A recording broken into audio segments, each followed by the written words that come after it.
Good afternoon and welcome to this edition of Office Hours with Lanora. I am excited to be here with you today with another subject to help those individuals that are looking at pursuing a career in real estate, learn tips, techniques, and tricks to help them pass the licensing exam on the first attempt, as well as to transition easily into a new career focused and centered around real estate. So today's subject that we will speak about will be budgeting. I had a ton of questions in the very beginning from people who would like to know how much should I save, or how much to expect, or what are the fees and costs of starting a new career in real estate. Now, what I want to create or start the conversation off with are my personal experiences, as well as some ideas to help you create a budget from your pre-licensing course to actually getting into the industry and maybe creating a budget for marketing purposes, or maybe even clothing and maintenance, from fingernails to your hair to just those various things that now you're going to be responsible for paying for, because you are your marketing vehicle at that point when you transition into an actual real estate professional. So let's begin. Pre-licensing. What does that mean? That means the budget that you're looking for. I do have conversations with students to tell them of a round number. Now, that round number that I use typically is about $2,000. Disclaimer, you may need a little less, you may need a little more when you're going into the industry, because everyone's preferences can be different. I will just discuss round numbers, not estimates, specific numbers, things of that nature, but numbers, round numbers, to help with the cost or have an idea of what to expect. The pre-licensing course itself at the Chicago Association of Realtors, we'll just use the classroom cost, would be a total of $704. It's $579 for your first 75 hours, $125 for the last 15 hours. So that's your $704. After you've completed your pre-licensing course, you're going to move on to take the state and national exam. That exam fee is $55 per attempt. And students will have 4 chances or attempts to pass the licensing exam successfully. If you do not pass the exam after the 4th attempt, you're starting everything over again. And that could include you paying another $704 for a pre-licensing course. So we have the $704 for the course, $55 per attempt for the exam fee. Now we're at the $125, which is the money that you will send to the state so that you can get a version or a copy of your actual license. They need to issue an actual license and a number to you, the individual. That fee is $125. Then there are membership dues that you, the student, now the real estate professional, will incur because you've passed your pre-licensing course. You are to be issued a license. You found the real estate office or company that you'll be partnering with, who will now be your sponsoring association, a real estate association already. You will be required to join that same association. So ideally speaking, if you were to come back as a member of the Chicago Association of Realtors, you would pay membership dues. Those fees that I just explained, the $704, the $55, the $125, and then the membership dues, are out-of-pocket expenses for each student. Most cases, not all, these fees are never prorated or discounted or anything of that nature. That is usually an out-of-pocket expense in full. what we do here at the Chicago Association of Realtors is try to find ways or resources that CAR has offered to help with those many fees. One of those resources are scholarships.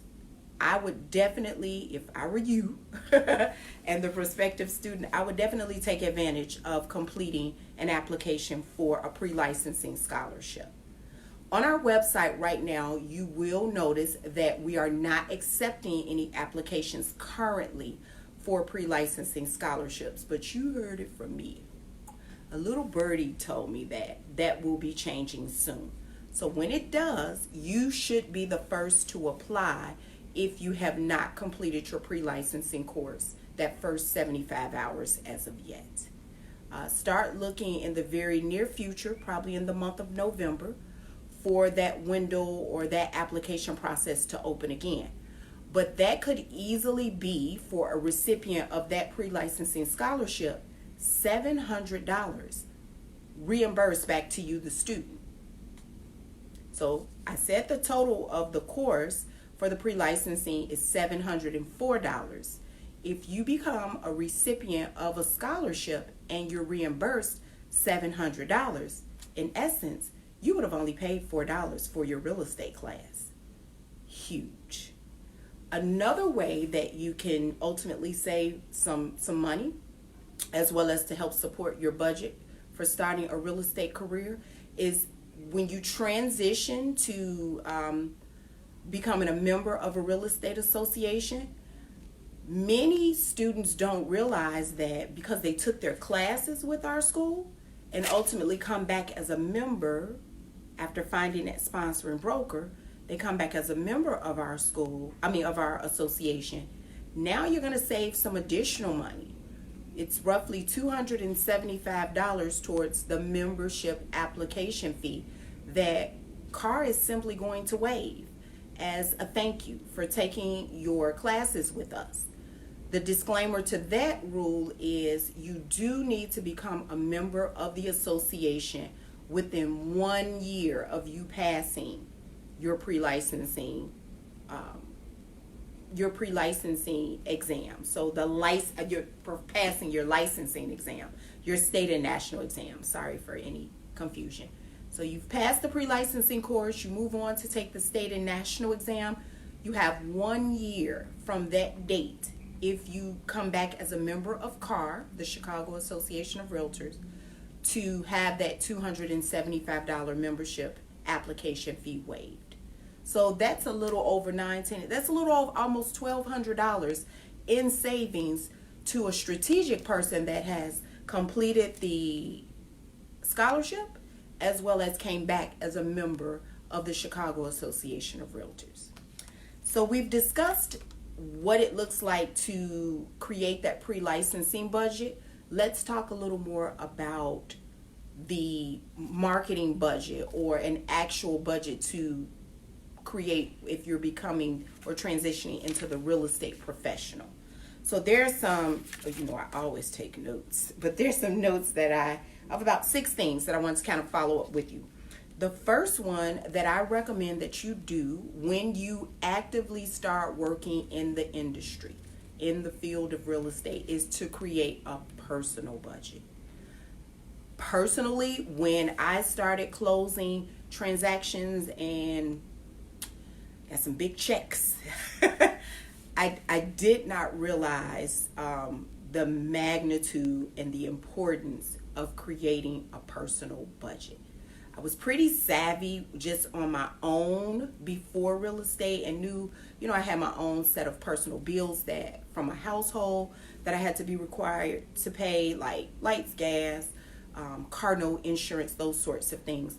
But now I had this large amount of money or influx of money from the real estate side that I had to make sure that I paid my taxes out of, that I paid for additional marketing, putting my name out there in a sense with this being a new career for me, and of course trying to save some money. So creating a personal budget, you will then know what is coming in and what will go out in the near future. The second thing that I want you to create is to get an emergency fund in place. I would love for you to be closing a transaction every day of the week. But realistically speaking, that may not be the case for some of us. It wasn't for me, although I tried, but it wasn't. By having an emergency fund during those down periods, maybe it's the winter time and you're not working as much or have the type of clientele that you would have in the summer months when more people are outside and a home is easier to kind of show in the summertime. You want to create a buffer for emergencies that may come up. That emergency can be on the personal side or it can also be on your business professional side. But to know that you have this fund in place that if you did have to pull from it, you could. The one thing that I will mention about an emergency fund, it is just that, for emergencies. Even if you said, hey, I'll just put it back, pretend that that money doesn't even exist. It was years after I stopped practicing real estate full time. I still had money in the bank from real estate closings. And it's important to know that saving at the very beginning will create a habit that you will do when you are closing transactions one after the other. So remember to save. Remember to pay your taxes. You're an independent contractor, so there won't be someone tapping you on your shoulder other than Uncle Sam who will say, pay your taxes. You don't want to get yourself in trouble by thinking that I'll just pay it later, and now you've created this, hopefully you're closing enough transactions like that you've created this issue that you may not have the money to cover that type of tax liability. But you want to make sure, outside of creating a personal budget and then the emergency fund, because we don't want to pull from our emergency fund to pay taxes if you're already conditioned to saving for your taxes. The third thing that I would want you to consider as the new real estate professional is to save for the future. My dad always had a saying of pay yourself first. That meant put something away for you, not for children, family members, significant others, housekeepers, for you. That could be you starting an IRA, a Roth IRA, some form of saving vehicle to help you in the future. Because what are your plans? We all want to work for a specific amount of time, and hopefully many of us want to retire early in life, early enough to enjoy the fruits of our labor. You want to have that saving vehicle in place, so that when you get to your destination, you've got some money in the bank to help you enjoy. The fourth thing that I want you to remember when you're creating a personal real estate budget is to not overdo it. So truthfully speaking, I am a shopper. Okay, it's out there. I personally have to go to the store, whether it's a grocery store or to buy a purse or shoes or whatever, every week. Because for me, retail therapy is just what I do.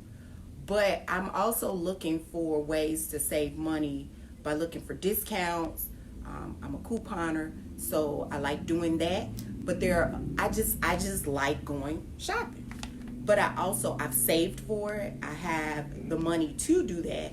I'm not putting a lot of things on credit cards, those sort of things that can cause additional debt. But making sure that you're not overdoing it by spending too much money right away. And this is that one area that I see a lot of newcomers to the industry do, because you think you have to buy all of the trinkets, all of the technology, all of the bells and whistles, because you're starting out and you want to have an advantage in the industry. You don't. Look at where you're spending your money and create that type of marketing budget as if it was the bare minimum amount that you could spend. You want to also open your ears and kind of listen around your office. If you can, start some conversations with top producers in your office to kind of pick their brains and see what are some of those things that they're using. They're probably going to have more traffic driven to free things like social media, where people can contact you or make referrals to you that will cost little to nothing. Try to take advantage of those free ways to create or drive that traffic to you versus something that you would have to spend money on. One of the things that I used to use when I was starting out in real estate, I had a phone number that would track me, and it would track the clients that were being referred to me or properties that I had listed that I was advertising to this general phone number. And it was an assistant type phone number because the referral or client could press a specific number, and then they would get information about the property, or they could reach out and email me, fax machines back in the day, fax me, or try to contact me to speak to them right away. So that specific marketing tool helped me to efficiently organize myself and to be available for those hot prospects that were ready to either buy or sell. That's something that I wanted to spend early enough in my career because I knew that it would pay for itself over time. Take a closer look at your wardrobe. Many of us feel like, hey, I just got to go out and I have to buy all new clothes. I have to condition myself to look professional at all times. Maybe you're transitioning from a career that did not require you to wear certain things that you would now want to wear. Take your time. Rome wasn't built in a day, and most of our real estate careers won't either. Take your time. Find staples and investment pieces that you can interchange.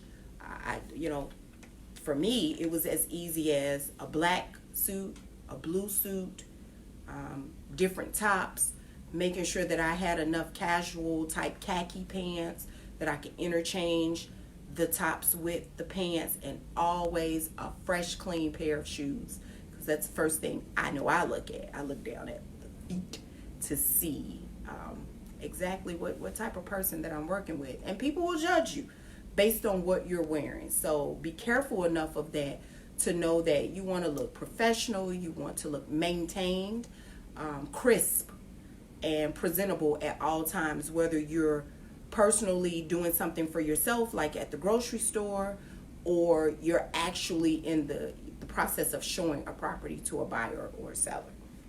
Okay? The final two things that I want to mention is pay with cash after bad months. What does that mean? So it might be that transactions or deals or closings have been a little slow or dry, and you're not closing as much, or it has been some time, or you've never had a closing as of yet, or maybe one. Let's just use one for an example. You do want to pay with cash as much as possible, because remember earlier I talked about credit card debt. Who wants to continue to build debt if you don't have to? You want to save up money well enough to be able to pay for things in cash, so that you're not creating that debt that when you do have a closing, you've got to pay everything back out again. Creating that savings vehicle is what's going to probably help you with this part of it. Final thoughts. Track your return on investment, your ROI. What that means is, remember I said earlier about the phone number that I used to help me with in the beginning with my marketing? That return on investment for me paid for itself in a matter of a few months. It worked. And even with properties that I was selling, I could find ways to determine where my leads were coming from. To know that you are using a marketing tool effectively, you need to track it. So that may mean as general as creating a spreadsheet and knowing that if I invested in some form of advertising, having a number specific to that advertising to drive traffic to that, so that you know where your dollars are being spent. Because if you're investing in a way to market yourself and you're really not getting the return on that investment, then it may be time to scrap it and move to something else, or put that money towards something that's working. I love real estate, and I hope that this office hours with Lanora is a way for you to kind of see inside of me where real estate has helped. I want to use it as a way of helping you so that you're not making some of the common mistakes that I've seen, that I've actually done, and a way to, like I said, transition from the pre-licensing student to the working professional in the industry. This episode of Office Hours with Lanora was all about budgeting. Create a budget, stick to a budget, maintain and stay inside of your budget. But the most important thing is to enjoy the ride. The real estate ride is what I'm speaking of. I look forward to talking to you guys in the very near future with another Office Hours for Lanora. Remember to like, share, and subscribe to this page. If you have any additional questions, post them below, and definitely refer a friend. Till we meet again. Bye-bye.